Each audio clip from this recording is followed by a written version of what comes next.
Hello साथियों, नमस्कार। उम्मीद करता हूँ आप सभी लोग बहुत अच्छे होंगे। स्वागत है आप सभी लोग का modern India list of governor governor generals viceroy के चौथे सेशन में। अभी तक हम लोग इस पे 3 सेशन कर चुके हैं। अब हम लोग चौथा सेशन यानी चौथी क्लास इस पे पढ़ने जा रहे हैं। छोटी-छोटी क्लासेस हैं, इंटरेस्टिंग क्लासेस हैं। तो लास्ट वाले सेशन में मैंने आपको लॉर्ड लिटन के बारे में पढ़ाया था, जिनका शासनकाल 1876 से लेके 1880 तक था। ओवेन मेरेडिथ, फेमस राइटर, इस तरीके की सारी चीजें इनके बारे में हमने पढ़ ली थी। अब हम इसके बाद नेक्स्ट कौन आता है उनके बारे में चर्चा करें। लास्ट वाले क्लास में मैंने आपको बताया था कि लॉर्ड रिपन के बारे में हमें पढ़ना है। लॉर्ड रिपन का टोटल टाइम पीरियड आपको यहाँ पे दिख रहा होगा 1880 से 84 तक। दिख रहा होगा, बिल्कुल सही।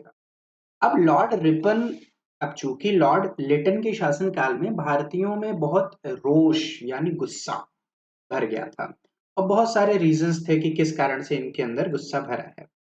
अब लॉर्ड रिपन क्या काम करते हैं 80 से 84 के बीच में, आइए आपको समझाते हैं। लॉर्ड रिपन ने अबोलिश कर दिया। He abolished vernacular press and arms act. जो लॉर्ड लिटन ने चालू किया था वर्नाकुलर प्रेस और आर्म्स एक्ट, हथियार अधिनियम, इसको 1882 में लॉर्ड रिपन महोदय ने समाप्त कर। ठीक है बात, ये पॉइंट आपको नोट करना। नेक्स्ट पॉइंट है, he increased maximum age limit for ICS exams from 19 to 21, यानी जो पुराना वाला था केस उसके ऊपर लाके रख दिया। लॉर्ड लिटन ने क्या किया था, इसी एज को 21 से कम करके 19 कर दिया था। भारतीयों में गुस्सा आया जो एस्पिरेंट्स थे, और बाकी बड़े पढ़े लिखे वर्ग भी इससे क्रोधित हुए थे। तो इन्होंने क्या काम कर दिया, एक बार इसको फिर से ठीक कर दिया। He started local self government. Local self government का मतलब है स्थानीय स्व सरकार। मेरे दोस्तों, इन्होंने स्टार्ट तो किया local self government. Local self government का मतलब क्या होता है, जैसे आज के जमाने में हमारा देश में ग्राम पंचायत भी है यानी विलेज पंचायत भी है, और म्यूनिसिपालिटीज, म्यूनिसिपल कॉरपोरेशन, इस तरीके की चीजें भी हैं। यानी ग्रामीण लोगों को अगर किसी भी चीज के लिए न्याय की आवश्यकता है, जरूरत की आवश्यकता है, ग्रामीण समाज का विकास करने की आवश्यकता है, तो ग्राम पंचायत इस काम को संभाल सकता है और करता भी है। यानी भारत में जो 70 कॉन्स्टिट्यूशन में जो आपने पढ़ा होगा, 73rd अमेंडमेंट के द्वारा 1992 में पंचायती राज को जोड़ा गया।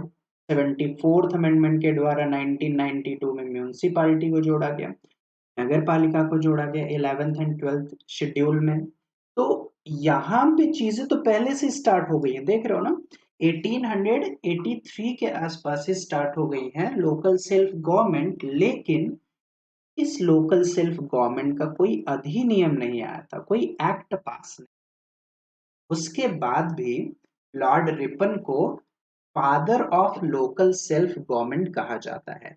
स्थानीय स्व सरकार का पिता कहा जाता है किसको, लॉर्ड रिपन को। क्लियर है इतनी बात, आगे बढ़ते हैं। तो लोकल सेल्फ गवर्नमेंट क्या है, ग्रामीण क्षेत्र में और शहरी क्षेत्र में आराम से, मतलब बेसिक लेवल पे सबको काम देना और सबको न्याय दिलवा देना। जैसे अब देखो, ग्रामीण, हमारा जो ग्रामीण क्षेत्र है 3 पार्ट में डिवाइड है। ग्राम पंचायत, फिर उसमें मिल जाता है तुम्हें नगर पंचायत, ऐसे मिलता है ना, छोटा छोटा पार्ट मिल जाता है ब्लॉक लेवल पे, और जिला परिषद। एक होता है ग्राम पंचायत, एक होता है ब्लॉक, और एक होता है जिला परिषद।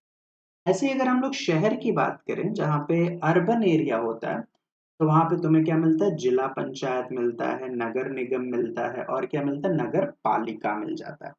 तो हालांकि इन सबको हम लोग पॉलिटी के चैप्टर में इन डिटेल भी पढ़ेंगे, फिलहाल यहाँ पे आपके समझो। क्लियर है यहाँ पे इतनी बातें। ड्यूरिंग हिज टाइम, इन्हीं के शासनकाल में first decadal census was conducted. देखो, एक समय है 1872 का। कौन सा समय, 1872 का समय है, जिसमें लॉर्ड मायो के शासनकाल में पहली बार जनगणना भारत में हुई थी, आपको याद होगा। लेकिन लॉर्ड मायो ने जो जनगणना कंडक्ट कराई थी वो दशकीय नहीं थी। हर 10 साल पे जो हमारे देश में सेंसस होता है वो दशकीय जनगणना नहीं थी, ठीक है। तो यहाँ पे इनके शासनकाल में during his time first decadal census was conducted in 1881। 1881 में देश की पहली दशकीय जनगणना का शुभारंभ किया गया।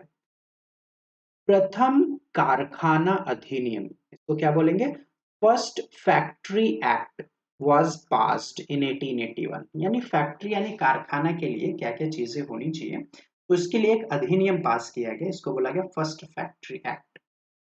नेक्स्ट बात करते हैं सब लॉर्ड रिपन के शासनकाल में। और अब देख लो कि ये पॉजिटिव चीज किया, ये पॉजिटिव चीज किया, ये पॉजिटिव चीज किया, ये पॉजिटिव चीज किया, ये पॉजिटिव चीज, और यहाँ पे भी आपको पॉजिटिव ही मिलने वाला, ठीक है। तो Hunter commission was established in 1882. It related to educational reform। देखो कई एजुकेशनल रिफॉर्म्स हो चुके, 1835 में भी हुआ, ठीक है, जो इंग्लिश एजुकेशन के लिए आया हुआ था। और दूसरा हमने देखा था वुड्स डिस्पैच, भी याद है आपको, वुड्स डिस्पैच याद है किसके शासनकाल में आया था, लॉर्ड डलहौजी के शासनकाल में आया था, ये भी हमने पढ़ा, ये भी एजुकेशनल रिफॉर्म था। अब आता है हमारे पास हंटर कमीशन। हंटर कमीशन देखो बहुत यहाँ पे रीजंस थे कि एजुकेशन एजुकेशन का डिपार्टमेंट हमारे यहाँ ना जो था बहुत पिछड़ा हुआ था, कोई सुनवाई नहीं है इसके ऊपर। तो हंटर कमीशन ने बहुत सारी चीजें की। ये हमारे जो प्राइमरी लेवल है ना, प्राइमरी लेवल, और हमारे यहाँ मिडिल यानी माध्यमिक शिक्षा, ये दोनों बहुत लचर है, लचर यानी कमजोर है, इसको ठीक करना है। तो जब हंटर कमीशन ने, हालांकि ये एजुकेशनल रिफॉर्म कमेटी है, हंटर कमीशन ने अपना रिपोर्ट सौंपा, तो इन्होंने इन दोनों में बहुत कमियां बताई और बोला कि इनकी जांच करने के लिए एक बॉडी होनी चाहिए। तो माध्यमिक शिक्षा परिषद यानी मिडिल स्कूल, इसके बाद बहुत तेजी से सुधार किया गया उसमें। एक नेगेटिव पॉइंट यहाँ पे जुड़ गया जो है इल्बर्ट बिल से रिलेटेड। हालांकि ये काम बहुत अच्छा था, अगर ये पास हो गया होता तो भारतीयों का दिल बहुत जीता गया था, लेकिन ये फेल हो गया। किस तरीके से वो समझते हैं? देखो, Ilbert bill was passed in 1883, but in 1884 it was rejected, या फिर इट वाज अबोलिश्ड। 83 में पास हुआ और 84 में क्या हो गया, समाप्त हो गया। अच्छा, अब आप सोच रहे होंगे कि ये इल्बर्ट बिल था क्या। अभी तक ऊपर जितनी चीजें हमने पढ़ी हमने एक्सप्लेन किया।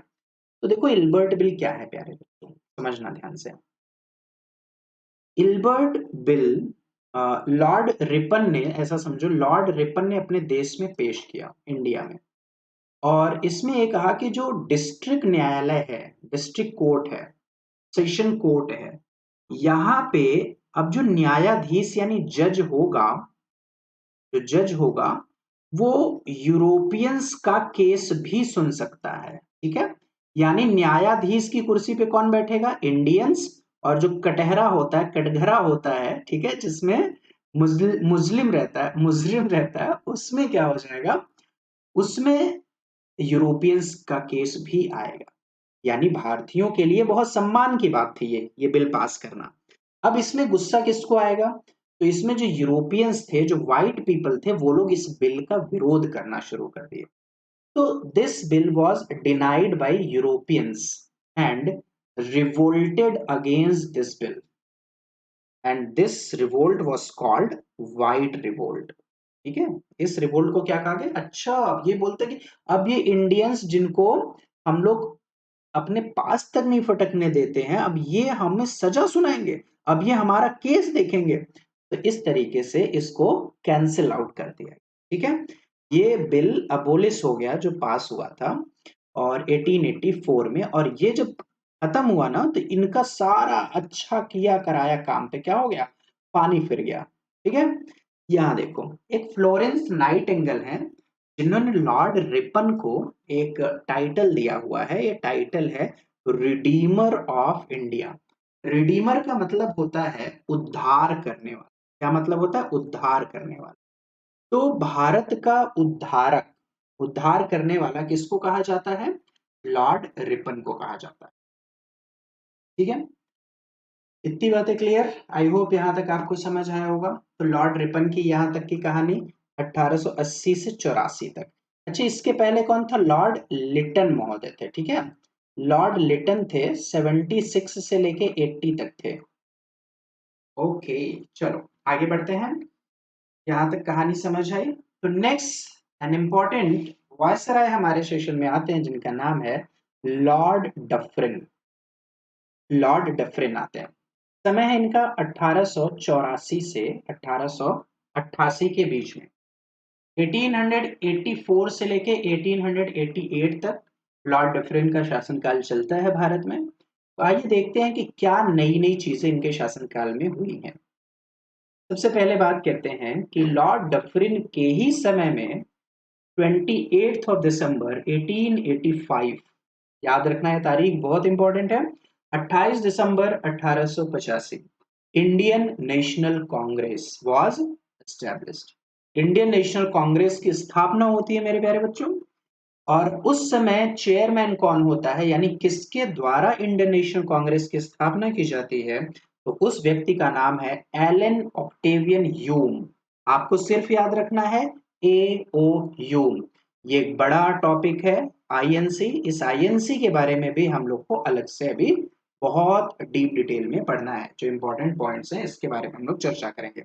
अभी आपको सिर्फ इतना याद रखना है कि कौन वायसराय के टाइम पीरियड में इंडियन नेशनल कांग्रेस की स्थापना की गई थी। जब मैं इंडियन नेशनल कांग्रेस पढ़ाऊंगा तो मैं पहले आपसे इसको जरूर पूछूंगा, ठीक है। आइए आगे बढ़ते हैं। तो Bengal tenancy act, tenancy act यहाँ पे किराया, ठीक है। तो Bengal tenancy act, Awadh tenancy act and Punjab tenancy act was passed. ये सब देखो रेंट, किराए पे चले जाते थे, ठीक है। ये अधिनियम है जो किराए पे भी अब चीजें दी जाने लगी हैं।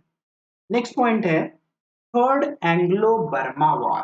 देखो एंग्लो बर्मा का 3 वॉर यहाँ पे आपको दिखाई देता है। तो तीसरा वाला इनके शासनकाल में हुआ है ड्यूरिंग हिज टाइम, ठीक है। बर्मा को भारत में एक बार फिर से ऐड कर लिया गया, जो कि एक समय पहले भी ऐड किया गया था, लेकिन वो क्या किया उसने अपने आप को फिर से स्वतंत्र कर लिया था। तो एक बार फिर इसके ऊपर चढ़ाई की गई, अंग्रेजों ने बर्मा को फिर से हराया और फिर से ऐड कर लिया भारत में। ओके, आगे बढ़ते हैं, नेक्स्ट पॉइंट देखते हैं। तो यहाँ तक चीजें समझ आए। कौन था जब इंडियन नेशनल कांग्रेस की स्थापना की गई? जब इंडियन नेशनल कांग्रेस की स्थापना की गई उस समय भारत देश में लॉर्ड डफरिन वायसराय हुआ करता था। इसी के शासनकाल में बंगाल किराया अधिनियम, अवध किराया अधिनियम, पंजाब किराया अधिनियम पास किया गया।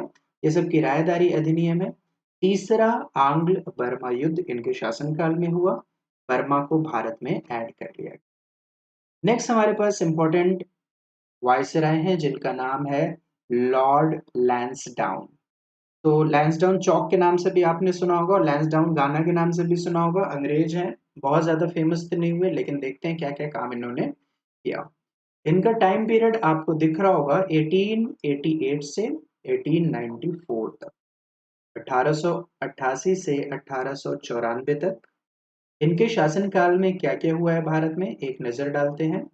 During his time boundary between India and Afghanistan, याद होगा आप लोग को, इन्हीं के शासनकाल में 1893 की 1893 की बात है, इंडिया और अफगानिस्तान के बीच लाइन खींच दी गई। यानी पाकिस्तान तो इंडिया में है, तो पाकिस्तान प्लस इंडिया का अपना मैप हो गया और अफगानिस्तान अलग हो गया। अब समझना यहाँ पे कहानी। तो इंडिया और अफगानिस्तान के बीच में बाउंड्री डिसाइड की गई है 1893 में, which was called Durand line. क्या बोला गया इसको? Durand line. क्यों बोला गया ड्यूरेंड लाइन? क्योंकि इसको ड्यूरेंड नामक एक आदमी है उसके नाम से, उसी ने इसको लीड किया और उसी ने इस लाइन को करवाया, ठीक है। तो ये जो 1893 में काम हुआ उस समय इंडिया और अफगानिस्तान के बीच में लाइन थी। लेकिन ऑन 14-15 अगस्त 1947 जब इंडिया पाकिस्तान का डिवीजन हो गया, तो वो ये वाली लाइन कहाँ चली गई? ये जो ड्यूरेंट लाइन है ये अब इंडिया और पाकिस्तान को डिवाइड ना करके, इंडिया और अफगानिस्तान को ना डिवाइड करके, अब ये अफगानिस्तान और पाकिस्तान को डिवाइड करता है, ठीक है। अब ये ड्यूरेंट लाइन इंडिया में नहीं है। क्लियर है इतनी बात? आओ आगे बढ़ते। तो अभी फर्स्ट फैक्ट्री एक्ट हमने पढ़ा था, यहाँ पे अब हम पढ़ते हैं सेकेंड फैक्ट्री एक्ट। इसमें कुछ चीजें बदली गई हैं और क्या बदल के किया गया आओ आपको समझाते हैं। तो first factory act was passed पहला फैक्ट्री अधिनियम पास हो चुका था, यहाँ पे सेकंड है, ठीक है, ये सेकंड। तो second factory act was passed and said that, और यहाँ पे कहा गया, क्या कहा गया, females will not work more than 11 hours in a day. महिलाओं को जैसे ओवर टाइम कराने के लिए 14 घंटे, 15 घंटे, 18 घंटे काम करती थी, अपनी खुद जानबूझ के भी करती थी और उनसे कराया भी जाता था, तो अब वो मैक्सिमम कितने आवर्स काम कर सकती हैं, 11 आवर्स काम कर सकती हैं पर डे, ठीक है। नेक्स्ट पॉइंट इनके में 1891 में age of consent bill pass किया गया था। क्या पास किया गया, age of consent bill pass किया गया था, यानी सहमति बिल इनके द्वारा पास किया गया 1891 में। किसकी बात हो रही थी, लॉर्ड लैंसडाउन की बात हो रही थी। नेक्स्ट पॉइंट आते हैं लॉर्ड एल्गिन सेकेंड। इससे पहले भी आए थे हालांकि एक लॉर्ड एल्गिन नाम का व्यक्ति, लेकिन वो इम्पोर्टेंट नहीं था। हालांकि इम्पोर्टेंट तो यहाँ पे ये भी बहुत ज्यादा नहीं है, लेकिन फिर भी कुछ पॉइंट्स हैं जिसको हमें पढ़ना जरूरी हो जाता है। 1894 से 1899 तक ये शासन किए हैं भारत में, यानी वायसराय रहे हैं। तो southern uprising of 1899, great famine, इन्हीं के शासनकाल में सारे पॉइंट्स हैं, ठीक है। ग्रेट फेमाइन ऑफ 1896-97, बड़ा खतरनाक सूखा पड़ा, आपदा आया, and Lyall commission on famine was established. तो देखो एक बार पहले भी ड्रॉट कमीशन एस्टेब्लिश किया गया था लिटन के द्वारा, और एक यहाँ पे भी सूखा तो पड़ ही रहा है, तो सूखा लयाल कमीशन की स्थापना की गई है, फेमाइन ये जो सूखा अकाल पड़ा हुआ है उसके लिए।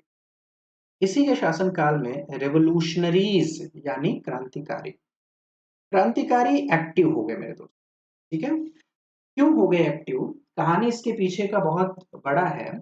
जब इंडियन नेशनल कांग्रेस की स्थापना 1885 में कर दी गई थी, तो भारतीयों को लगा कि इंडियन नेशनल कांग्रेस अब देश की आजादी के लिए कुछ बात करेगा, यानी कुछ अपने पॉइंट्स रखेगा और देश को अच्छे हित में आगे लेके जाएगा, लेकिन ऐसा कुछ नहीं हुआ।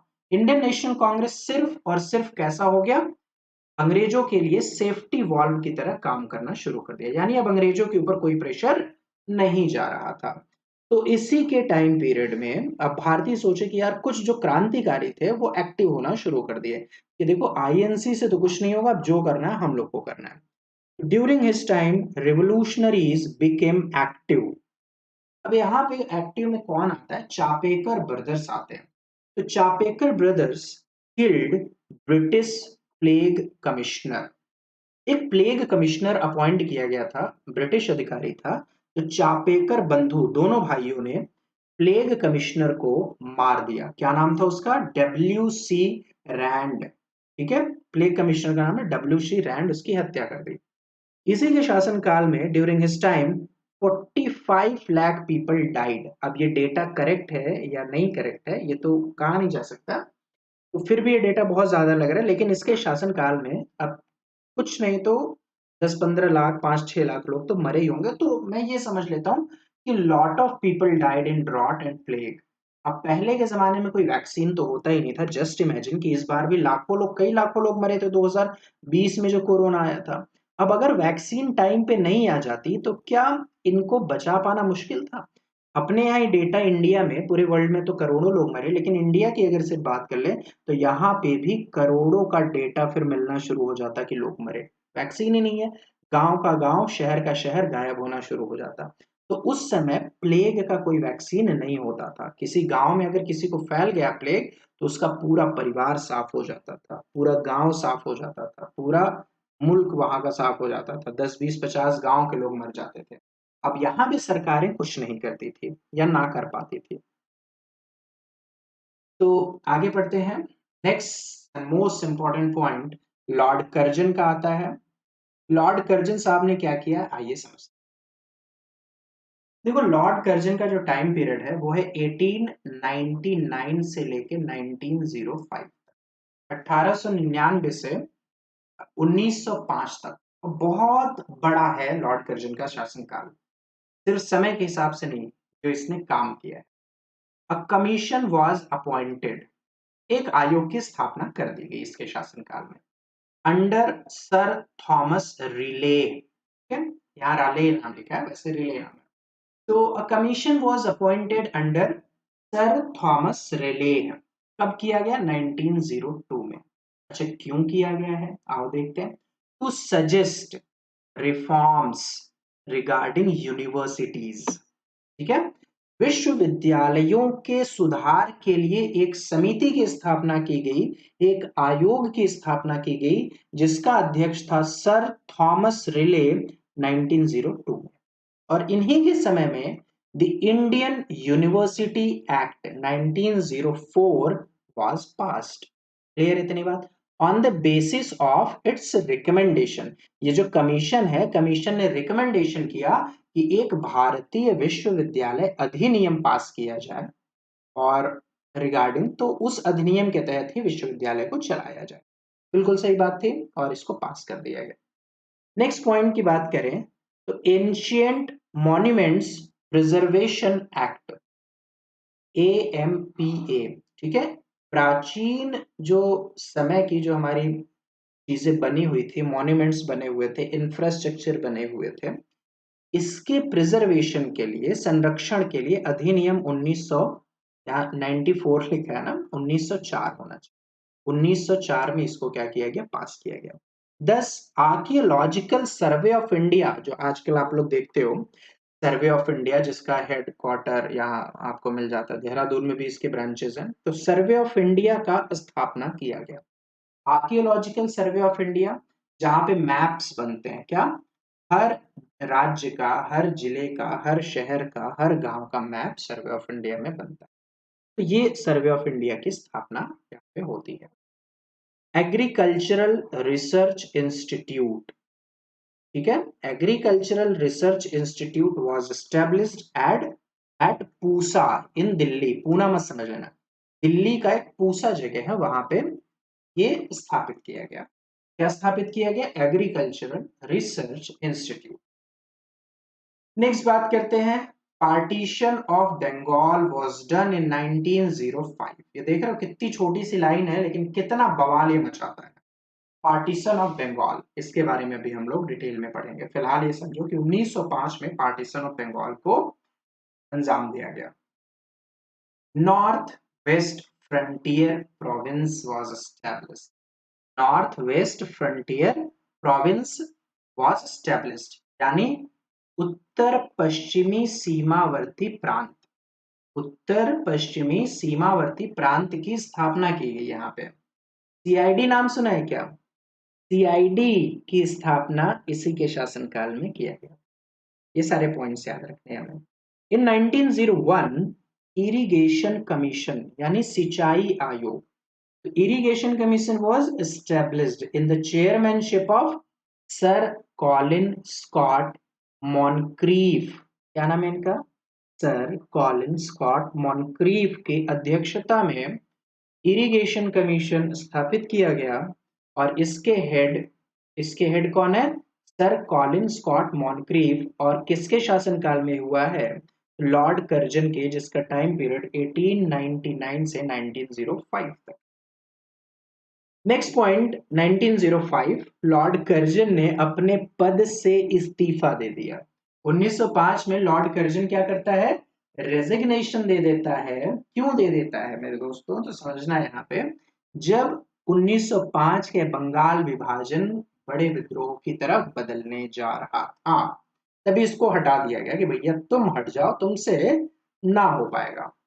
ठीक है, आइए आगे बढ़ते हैं।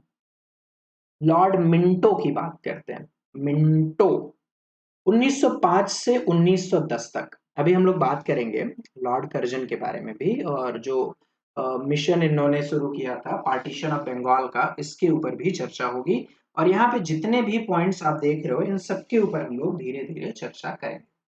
देखते हैं, एक मूवमेंट यहाँ शुरू हो गया है, स्वदेशी मूवमेंट, जो 1905 से 1908 तक चला है। पहला पॉइंट लॉर्ड मिंटो के शासनकाल का। दूसरा point, foundation of Muslim league. Muslim league यहाँ पे क्या है? AIML। फुल फॉर्म क्या होता है? ऑल इंडिया मुस्लिम लीग 1906 में स्टैब्लिश होता है। अच्छा भाई। सूरत सेशन, जिसको स्प्लिट इन कांग्रेस भी कहा जाता है, कांग्रेस 1907 में दो पार्ट में डिवाइड हो जाता है, एक एक्सट्रीमिस्ट और एक मॉडरेट। तो इनके बारे में भी हम लोग पढ़ेंगे। नेक्स्ट पॉइंट है Morley Minto reform, Morley Minto सुधार 1909 में ये इनके शासनकाल में आता है। He accepted divide and rule policy, ये इंपॉर्टेंट सवाल है क्योंकि इसके बारे में हम लोग ज्यादा डिटेल में नहीं पढ़ रहे हैं यहाँ पे। ये ऊपर जितने पॉइंट्स आपने देखे इन सबको तो इन डिटेल में हमें लेना ही लेना है, जैसे ये लेना है, ये लेना है, ये लेना है, ये लेना है, सारी चीजें डिटेल में अभी पढ़नी है। तो ये वाली बात आपको याद रखनी है कि कौन व्यक्ति था जिसने बांटो और शासन करो, राज करो वाली नीति अपनाई थी, तो लॉर्ड मिंटो था। ही सेंट बाल गंगाधर तिलक इन जेल, इसी के शासनकाल में 1908 में बाल गंगाधर तिलक को जेल भेजा गया फॉर 6 इयर्स। और कहां पे भेज दिया गया? बर्मा की जेल 1908 में। अच्छा, मजे की बात यह है कि 1908 में गांधी जी भी पहली बार जेल गए थे, लेकिन इस समय वो कहाँ थे? South Africa. तो साउथ अफ्रीका की जेल में, ठीक है। Khudiram Bose was hanged during his time, पहला आदमी जिसको फांसी यहाँ पे हुआ है, खुदीराम बोस को फांसी दे दी गई। इन्होंने क्या काम कर दिया था? He threw bomb on the chariot of magistrate of Calcutta. तो कलकत्ता के मजिस्ट्रेट के गाड़ी के ऊपर, जो उसका रथ चलता है, उस बग्गी के ऊपर, चैरियट के ऊपर इन्होंने क्या किया था? बम फेंक दिया था, ठीक है। कैलकाटा किंग्स फोर्ट किसके हेल्प के द्वारा? विद हेल्प ऑफ प्रफुल्ल चाकी। प्रफुल्ल चाकी ने इसमें उनकी मदद की थी। तो खुदीराम बोस को क्या हो गया? यहाँ पे फांसी हो गया मेरे को, ठीक है। इतनी बात क्लियर। अभी हम लोग को क्या क्या चीजें पढ़नी है? अभी हमें यहाँ पे स्वदेशी मूवमेंट के बारे में पढ़ना है, फाउंडेशन ऑफ मुस्लिम लीग के बारे में पढ़ना है, सूरत सेशन, सूरत विभाजन, कांग्रेस का विभाजन, इसके बारे में पढ़ना है, मॉर्ले मिंटो रिफॉर्म्स के बारे में पढ़ना है, और पीछे हमने अभी पार्टीशन ऑफ बंगाल देखा है ना, उसके बारे में पढ़ना है। ये सारी चीजें अभी एक एक करके पढ़नी है। आपको फिलहाल यहाँ से क्या याद रखना है कि इसने divide and rule policy accept की। यहाँ दोस्तों मैं आपको क्या कर रहा हूँ, ज्यादा जो पॉइंट्स है ना, इनके शासनकाल में ये सारी चीजें हुई, उसको मैं आपको टच करा दे रहा हूँ, ठीक है। टच करा दे सारी चीजें। इसके बाद अभी इन सबको डिटेल्स में भी पढ़ना है, जैसे आप समझाते हैं आपको। जैसे पार्टीशन ऑफ बंगाल के बारे में हमें पढ़ना है बहुत अच्छे तरीके से। और अभी एक चीज हमने पढ़ी थी यहाँ पे कि इंडियन नेशनल कांग्रेस की स्थापना हुई है। इंडियन नेशनल कांग्रेस के सारे इंपॉर्टेंट सेक्शंस देखने हैं, गांधी जी के बारे में सारी चीजें पढ़नी है एक एक करके। तो ये सारी चीजें अभी हमें पढ़नी है। जैसे देखो, एक छोटी सी बात आपको यहाँ से शुरू करता हूँ, स्वदेशी मूवमेंट। स्वदेशी मूवमेंट से हम लोग कहानी आगे बढ़ा, समझना ध्यान से। When on 20th जुलाई 1905, अब ये कहानी आपको बहुत ध्यान से समझनी है। कहानी है 1905 की लॉर्ड कर्जन के शासनकाल की। लॉर्ड कर्जन क्या करता है? Lord Curzon announce that on 20th जुलाई 1905, क्या अनाउंस करता है? ये इस समय वायसराय है भारत का। तो on 20th July 1905 Lord Curzon announce that on coming 16th अक्टूबर, आने वाले 16 अक्टूबर को, अनाउंसमेंट कब हुआ है? 20 जुलाई को। यह अनाउंसमेंट हुआ कि आने वाले 16 अक्टूबर को, on 16 October 1905, Bengal will be divided into two parts. Bengal को दो भाग में विभाजित कर दिया जाएगा। अच्छा, क्या नाम रखा जाएगा विभाजित करके? एक का नाम रखा जाएगा ईस्ट बंगाल, और जिसकी कैपिटल ढाका। दूसरे का नाम रखा जाएगा वेस्ट बंगाल, और जिसकी कैपिटल कैलकाटा, ठीक है। एक का नाम ईस्ट बंगाल। अब समझना यहाँ पे, अगर मैं छोटा सा आपको दिखाता हूँ, ये समझ, ये यहाँ पे कहीं अगर मैं बड़ा सा ऐसे बंगाल बना दूं, तो इसको इसने बोला कि ऐसे दो पार्ट में डिवाइड कर ले। अब इस तरफ क्या आएगा? ईस्ट बंगाल, और इस तरफ वेस्ट बंगाल। ईस्ट बंगाल का कैपिटल ढाका, वेस्ट बंगाल का कैपिटल कोलकाता बना दिया। ठीक, मान लेते हैं बात, चलो ठीक है। अब समझो कि इसने, लॉर्ड कर्जन ने कहा कि ये एडमिनिस्ट्रेशन के लिए बड़ा मुश्किल होता है, बहुत बड़ा प्रोविंस है, इसलिए एडमिनिस्ट्रेशन को आसान बनाने के लिए हम क्या कर रहे हैं, हम इसका डिवीजन कर रहे हैं यानी विभाजन कर रहे हैं, लेकिन ऐसा था नहीं। ये रिलीजन बेस्ड पे यहाँ पे किया। जब वेस्ट बंगाल वाला पार्ट है यहाँ तकरीबन 5 करोड़ हिंदू हैं, और जो ईस्ट बंगाल है जिसकी कैपिटल ढाका, यहाँ तकरीबन 3 करोड़ मुस्लिम है। समझ रहे हो? तो ये डिवाइड एंड रूल को ही फॉलो करके आगे बढ़ा जो पहले था। अब कहानी बदल रही है, तो इसने इस तरीके से डिवीजन किया। अब क्या होता है, भारत वाले इतने आसानी से तो मानेंगे नहीं। देन इंडियन नेशनल कांग्रेस की स्थापना 1885 में हो चुकी है। Then Indian National Congress initiated Swadeshi movement.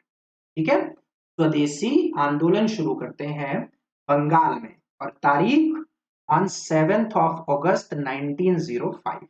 20 जुलाई को यह अनाउंसमेंट हुआ, 7 अगस्त को हमने स्वदेशी मूवमेंट शुरू कर दिया। Swadeshi movement was launched as a protest, एक विद्रोह के लिए यानी प्रोटेस्ट के लिए, as a protest which also gave a lead to the boycott movement. तो अब इस मूवमेंट का नाम बदल के क्या हो जाता है मेरे दोस्तों, स्वदेशी बॉयकॉट मूवमेंट। क्या हो जाता है, स्वदेशी बॉयकॉट मूवमेंट। अब ये कभी मत समझना कि स्वदेशी बॉयकॉट मूवमेंट का मतलब क्या होता है, जो 1905 में शुरू हुआ कि स्वदेशी का बहिष्कार करो। बॉयकॉट मतलब बहिष्कार होता है, तो यहाँ पे मतलब था कि स्वदेशी अपनाओ और विदेशी चीजों का क्या करो, बहिष्कार कर दो यानी त्याग दो। ठीक है, इतनी बात क्लियर। तो this movement was started by S N Banerjee, Surendra Nath Banerjee. कहां पे शुरू किया, एट टाउन हॉल कलकत्ता। ठीक है, on 16 October Raksha Bandhan day and sorrow day in Bengal was celebrated, यानी शोक दिवस भी मनाया गया और रक्षाबंधन दिवस भी उस दिन मनाया गया था। यानी हिंदू भाई मुस्लिमों को राखी बांध के, लड़कियां लड़के एक दूसरे को सबको राखी बांध के कि हम लोग एक हैं, हम लोग को ये कर्जन के द्वारा हटाने से या फिर पार्टीशन करने से कुछ नहीं होगा। तो हम लोग लड़ाई नहीं लड़ेंगे इस चीज को लेके कि मारो काटो, ऐसा कुछ भी नहीं करना है। ठीक है, वंदे मातरम, बंगाल इज आवर्स, अमार सोनार बांग्ला, ऐसे बहुत सारे स्लोगन्स बंगाल में रोड पे गाए गए। तकरीबन 40,000 से 70,000 लोग टाउन हॉल की मीटिंग में आए थे, सुरेंद्र बनर्जी और बहुत सारे लोगों को सुनने के लिए। लोगों ने ये बोला और भारतीयों को ये यकीन दिलाया कि बंगाल का डिवीजन नहीं होने देंगे। हालांकि 1905 में 16 अक्टूबर को बंगाल विभाजित हो गया था, बाद में जाके 1911 में इसके विभाजन को कैंसिल आउट कर दिया। तो फिलहाल हम लोग 1905 के बंगाल विभाजन को पढ़ा। तो बंगाल विभाजन से ही संबंधित है हमारा कौन सा, एक स्वदेशी मूवमेंट। और स्वदेशी मूवमेंट जैसे ही शुरू होता है उसी के साथ एक बॉयकॉट मूवमेंट भी शुरू हो जाता है, यानी स्वदेशी एंड बॉयकॉट मूवमेंट। नेक्स्ट वाले सेशन में मैं आपको और भी चीजें बताऊंगा, जैसे मॉरलेमेंटो रिफॉर्म्स के बारे में बताऊंगा, और भी बेहतरीन बेहतरीन चीजें हम लोग पढ़ेंगे। अगर आपको सेशन अच्छा लगा है तो दोस्तों एक बार शेयर कर दें। फिलहाल इतना ही करते हैं, मिलते हैं नेक्स्ट क्लास में। तक आप इसका रिवीजन कर लीजिए, नोट्स बना लीजिए। कोई डाउट हो तो डायरेक्ट मुझे मैसेज कर दीजिए। अभी के लिए इतना ही। Thank you so much.